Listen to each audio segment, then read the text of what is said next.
Hi guys, welcome to New Dimensions YouTube channel. Your host is Michael Mwansalioba. For this presentation, focus is on process words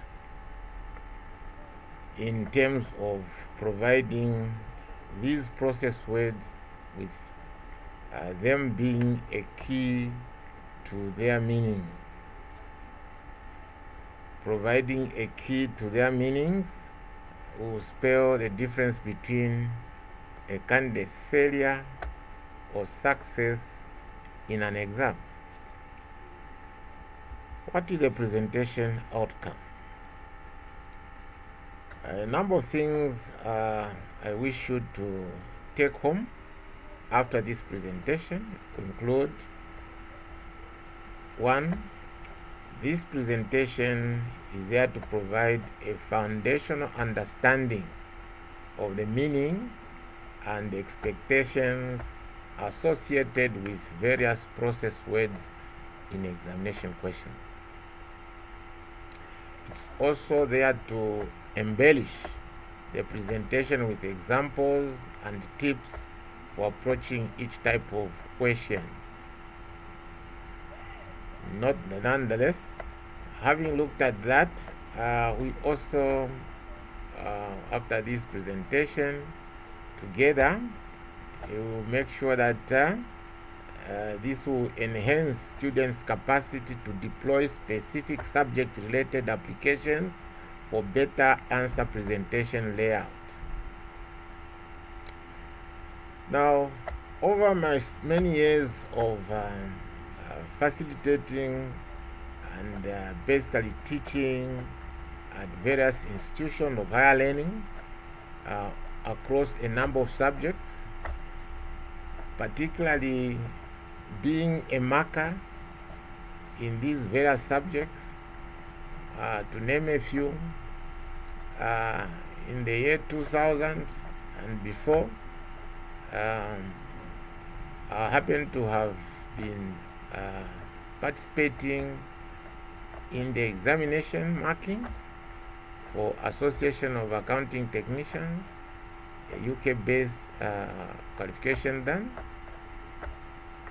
on a number of subjects, which included taxation, cash and credit management, cash flow management, cost accounting system for CAT ASCA,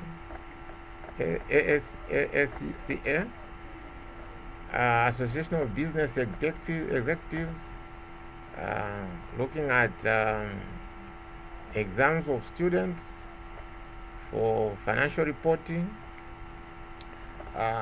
for Zambia Institute of Chartered Accountants, marking final exams for audit and assurance services, looking at National Institute of Public Administration, marking final exams on subjects like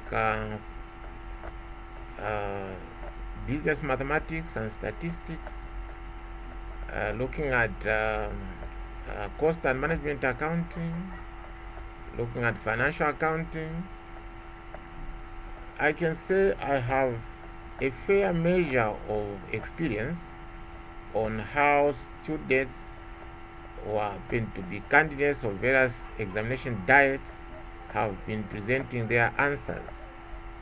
In my experience, or from my experience, I can say that most of the candidates I've seen answering questions who fail sometimes is not because they don't know the subject matter, but it's because of the manner in which they have presented the answer.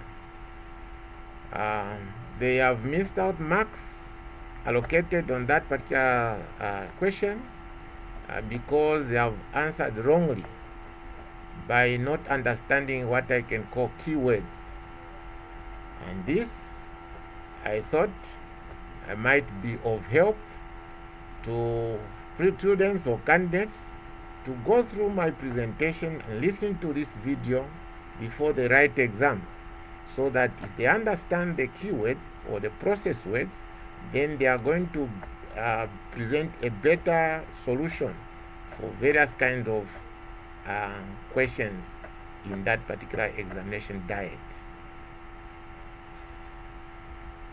So what are these key process words in examination? I've looked at a number of them.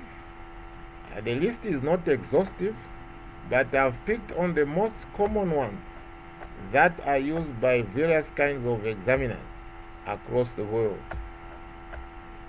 Let's start with a question that asks you to account. So the process word there is account.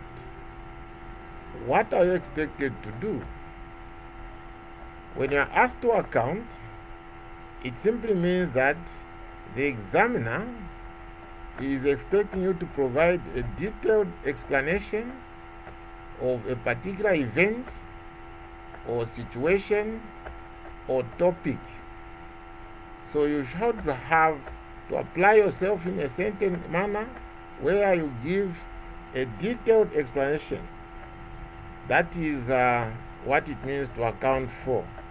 So you give reasons for, account for, or ask for a detailed description. So that's what account for means, or when you are asked to account. So that's what should be in your mind. What if in the exam you are asked to analyze? So how do you process your answer? When you are asked to analyze, then it means that you are being asked to unpack or break down information into smaller parts to understand their meanings and relationships. So demonstrate this particular understanding, and then often it may require a level of critical examination and evaluation. That's what it means to analyze. So for a candidate, when you're asked to analyze, that is what you are supposed to bear in mind. Another process word can be assess. When a candidate is asked to assess, it simply means that candidate is being asked to evaluate or make judgment, okay, or evaluating or judging the significance, the value, the strengths, the weaknesses, or importance of something based on specific criteria.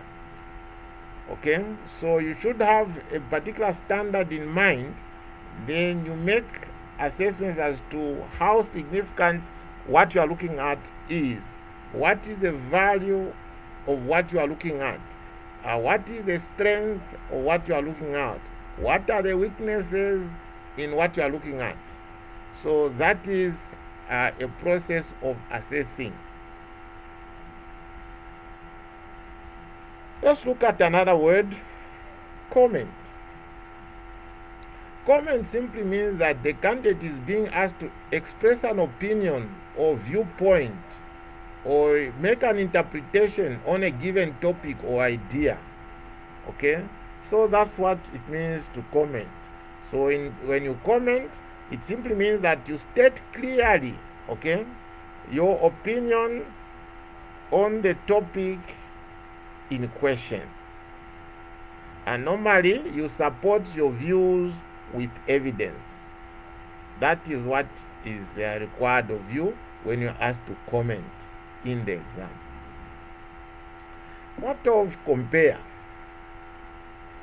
When it comes to a process word compare found in an examination question, the candidate should take time to identify similarities and differences between two or more items or concepts or situations.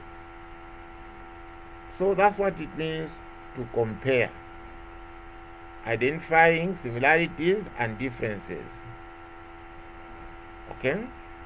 So now, what of contrast?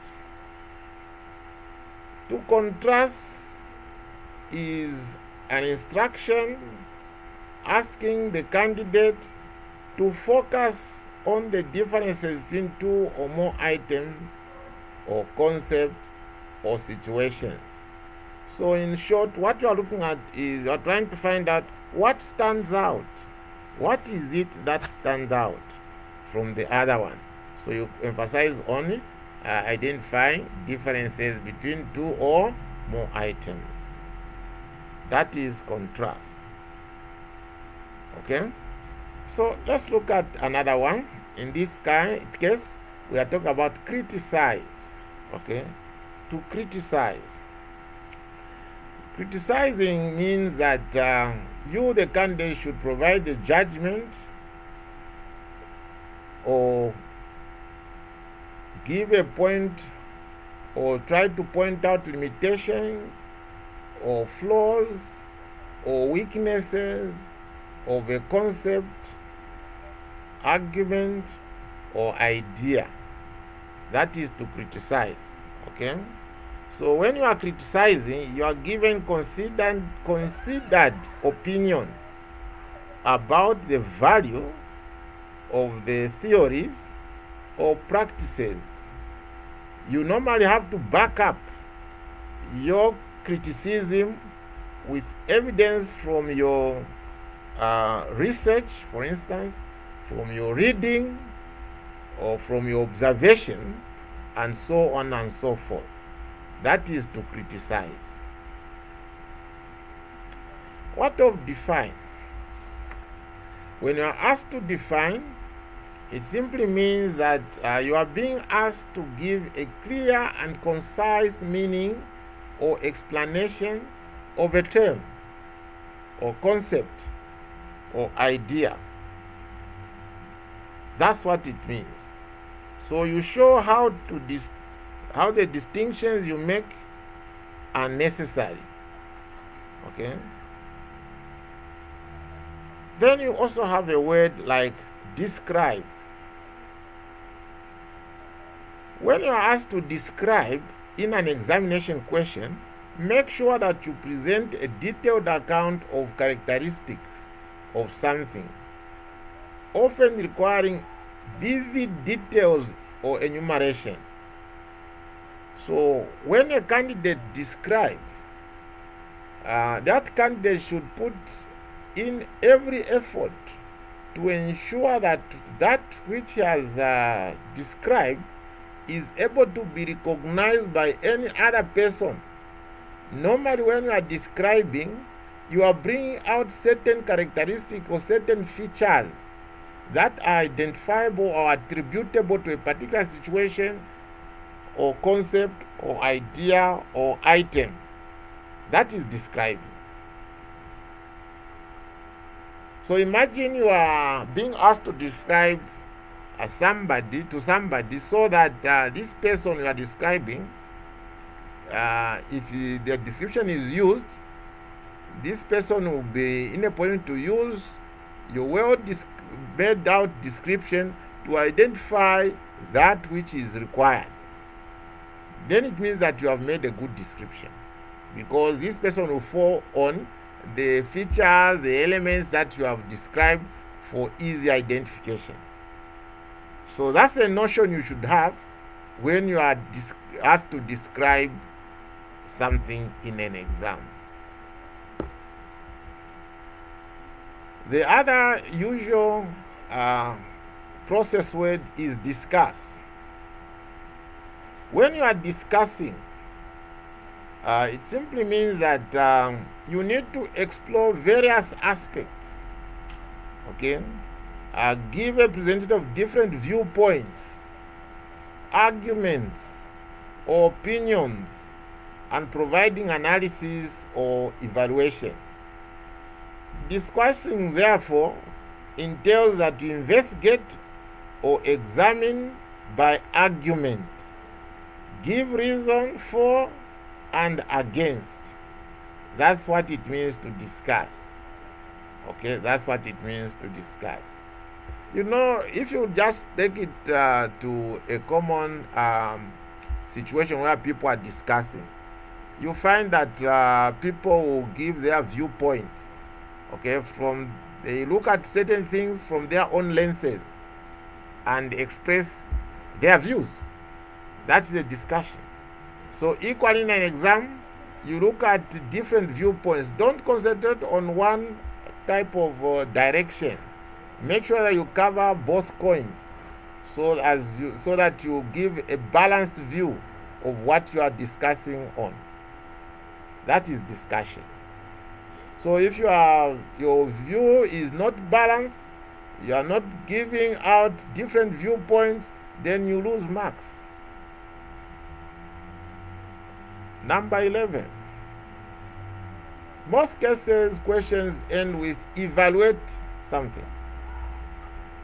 To evaluate entails that the candidate is asked to assess the strength, the weakness, value, or significance of a theory, for instance, a concept, argument, evidence, often with support from scholarly sources. So that's what happens. So in short, you are making a judgment about the value or importance or worth of something. So that's what a student or a candidate should have in mind when asked to evaluate. The next one is examine. When you are asked to examine, it means that you are asked to investigate or analyze a topic or issue in detail, looking at its component parts critically. Okay, that is to examine. Okay, so in short, examination entails that you present in-depth investigate fully the implications. An in-depth writing and investigate fully the implications. That's what it means to examine. The other one, which is very common, is explain. When you see a question asking you to explain, it simply means you are supposed to provide a clear, concise answer, which includes reasons or causes to make something understandable. Okay? To make something understandable. Sometimes this word explain is prefixed by the word briefly. When you are asked to briefly explain, the examiner does not expect you to give an answer which is more than a page. In fact, it's supposed to be about half a page, which is about maybe on average about 4 sentences, maximum 5 sentences, short ones. That is briefly explained. And you're explaining to the point. Okay? So that's what it means. Clear and concise. So when you are explaining, that's what you do. The next one is extent. This implies determining the scope. The extent has to do with you scoping your answer, determining the scope or degree to which something is true, valid, or applicable. So this is not really asked, but if at all you are asked about the extent, that means that the examiner is asking you to determine the scope. Another interesting word is illustrate. Now, to illustrate or demonstrate, it involves you providing examples or evidence to support or clarify a point or concept. So, explaining using examples, in short. That is to illustrate. Use examples, diagrams, and so on and so forth to support your explanation. That is illustration. The other one is interpret. Okay, interpret.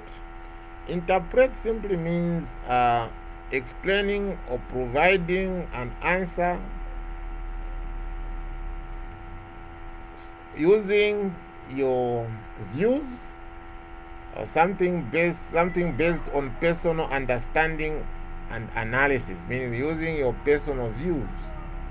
So you look at something and express your views. What do you think that is? That's interpretation. Okay? So in short, you are making clear the meaning of something, usually giving your own views also. Okay? So that's what it means. Number 17, you might be asked to justify. Okay? Justify with reasons. Okay? That's providing valid reasons or providing evidence or giving an argument to support a particular viewpoint, decision, or conclusion. So that is justification. What supports your view is your justification you are giving in that particular case. At other times, you'll be asked to outline. Again, when you are outlining, you are not expected to give a detailed explanation. An outline is simply a presentation of the main points or structure of a topic or argument in a concise and organized manner. That is outlining. No examples given. Otherwise, start giving examples, then you are illustrating, you are not giving an outline. Next is review. When you are asked to review, it means that the candidate is being asked to examine, summarize, and evaluate key points, arguments, or theories relating to a topic. Okay? So, a review, in short, is more like making a survey of critically important points on the subject matter. Number 20. Sometimes the exam question will just ask you to state. So what does it mean when you're asked to state? When you're asked to state, it means that you as a candidate, you're supposed to express information or a viewpoint clearly and concisely, often without elaboration. Okay, so you don't need to give an in-depth explanation or something. You just need to give a clear and concise viewpoint. Sometimes you're asked to summarize. So when you are asked to summarize, this is where you are supposed to condense the main points or ideas of a topic, argument, or text into a brief and clear form. So these are some of the common process words that you are going to find in an exam. Before you write an exam, please make sure that you spend a bit of time to understand these particular keywords or process words. If you do that, you enhance your chances of preparing for an exam and writing better presented solutions. Thank you for having listened to my video. Please don't forget to subscribe to my YouTube channel and like my video. Until then, goodbye.